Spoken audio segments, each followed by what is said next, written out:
நம்முடைய பிதாவாகிய தேவனாலும் கர்த்தராகிய இயேசு கிறிஸ்துவினாலும் உங்களுக்கு கிருபையும் சமாதானமும் உண்டாவதாக. இன்னைக்கு நம்ம என்ன தியானிக்க போறோம்னா, இயேசு கிறிஸ்துவனுடைய தாயார் மரியாளை குறித்து இன்னைக்கு வேத வசனத்தின் அடிப்படையில் இன்றைக்கு நம்ம உங்களோட தியானிக்க போறேன். கல்யாணம் ஆகிறதுக்கு முன்பாக குழந்தை பிறக்குங்கிறது எவ்வளவு கஷ்டம். கல்யாணம் ஆகிறதுக்கு முன்பாக கர்ப்பவதி ஆகுங்கும்போது எல்லா மனிதர்களும் எந்த அளவுக்கு தூசணமாக கேவலமாக பேசியிருப்பாங்க. அந்த கஷ்டத்தின் மத்தியிலும் தேவனுடைய வார்த்தைக்கு அந்த அம்மா கீழ்ப்படிந்ததுனால அந்த அம்மாவுக்கு அநேக ஆசீர்வாதங்கள் கிடைத்தது. இயேசு கிறிஸ்துவனுடைய தாயார் மரியாளுக்கு அநேக ஆசீர்வாதங்கள் கிடைத்தது. இன்றைக்கு நம்ம அதை குறித்து தான் நம்ம இன்றைக்கு வேத வசனத்தில் அடிப்படையில் உங்களோட நான் தியானிக்க போறேன். தேவதூதன் மரியாள்கிட்ட சொல்றாப்ல, மரியாளே பயப்படாதே, நீ தேவனிடத்தில் கிருபை பெற்றாய், இதை விட வேற என்ன ஆசீர்வாதம்?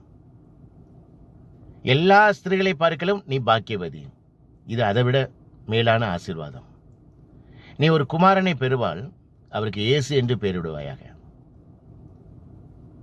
தேவனாகிய கர்த்தர் அவருடைய அந்த இயேசு கிறிஸ்து தேவனாகிய கர்த்தர் அவருடைய பிதாவினுடைய தாவீதின் சிங்காசனத்தை அவருக்கு கொடுப்பார். யாக்கோபின் குடும்பத்தாரை இயேசு கிறிஸ்து ராஜ்யம் பண்ணுவார், அவருடைய ராஜ்யத்துக்கு முடிவிராது. தேவதூதன் இயேசு கிறிஸ்துவ பத்தி சொல்றாப்ல. உடனே அந்த அம்மா சொல்றாப்ல, நான் புருஷனை அறியேன், எப்படி ஆகும்?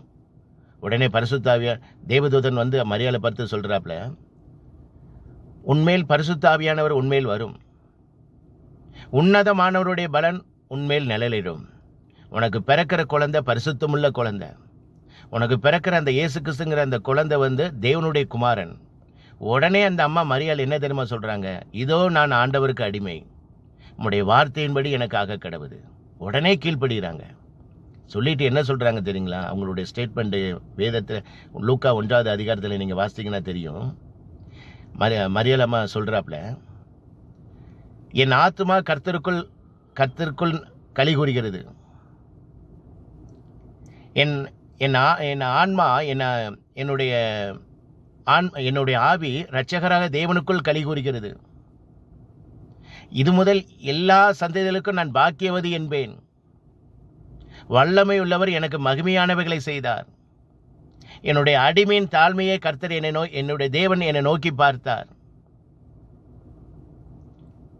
கர்த்தருக்கு அவர் கர்த்தருடைய இரக்கம் அவருக்கு பயந்தவர்களுக்கு தலைமுறைக்கு உள்ளது. இது அந்த அன்னை மரியாளுடைய இயேசு கிறிஸ்துவனுடைய தாயார் மரியாளுடைய ஸ்டேட்மெண்ட். அவ்வளவு ஆசீர்வாதத்தை அந்த அம்மா பெற்றுக்கிறாப்ல. ஏன் பெறுகிறாப்ல? தேவனுடைய வசனத்துக்கு அவங்க கீழ்ப்படுகிறாங்க. இதோ நான் உமது ஆண்டவருக்கு நான் அடிமேன், உம்முடைய வார்த்தையின்படி எனக்கு ஆக கடவுது. ஏன் எதுக்குன்னு ஒரு வார்த்தை கூட கேட்கல. எத்தனையோ பிறக்கிறதுக்கு முன்பாக அந்த குழந்தை பிறக்க முடியாத கர்ப்பவதியாகும் போது எத்தனை மனிதர்களால அவங்க கேவலமா பேசியிருப்பாங்க தெரியுங்களா?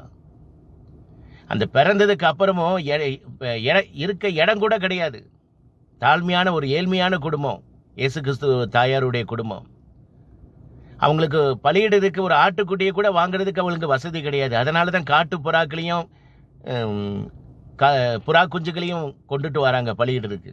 அந்த அளவுக்கு ஏழ்மையான குடும்பம். ஒரு பிறக்கிறதுக்கு இடம் கூட கிடையாது. மாட்டு தொழுவத்தில் தான் இயேசு கிறிஸ்து பிறந்தாப்ல. ஆனாலும் ஆவிக்குரிய ஆசீர்வாதம் அவங்களுக்கு கிடைத்தது. என்ன ஆசீர்வாதம்? விசுவாசித்தவளே பாக்கியவதி, இது முதல் எல்லா சந்ததிக்கு நீ பாக்கியவதி என்பாய்.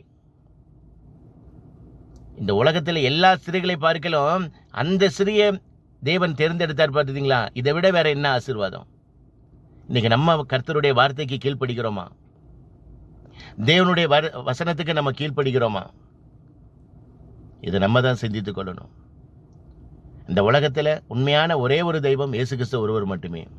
இயேசு கிறிஸ்து சீக்கிரத்தில் வரப்போகிறார். உங்கள் பாவத்தை விட்டு மனம் திரும்புங்கள், பரலோக ராஜ்யம் சமீபத்திருக்கிறது. கர்த்தருக்கே மகிமை உண்டாவதாக. ஆமேன். அல்லேலூயா.